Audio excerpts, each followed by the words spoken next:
मृत्युंजय ठाकुरे हे बाबा धवळेश्वर बाळालिंग महाप्रभु दीपम जति परम ब्रह्म दीपम जति जनार्दन दीप हरत मे पाप पूजा दीप नमस्तुते। बाबा धवळेश्वर बाळालिंग महाप्रभु संसार सुखी रखंतु। आज पवित्र गम्हा पूर्णिमा श्रावण पूर्णिमा शुभ शनिवार रे समस्त श्रद्धालु भक्त मान को आश्रीपद करंतु। मनस्कामना पूर्ण करंतु। कर्म क्षेत्र उन्नति करंतु। ग्रहरिष्ट खंडन करंतु। जगतर मंगल करंतु। विश्वर कल्याण करंतु। आपणकर नाम विख्यात करंतु।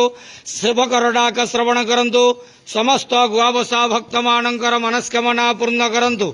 बाबा धवळेश्वराय बाळालिंगाय नमः। संसार सुखी रखंतु आनंद गेवार हरि बोलो।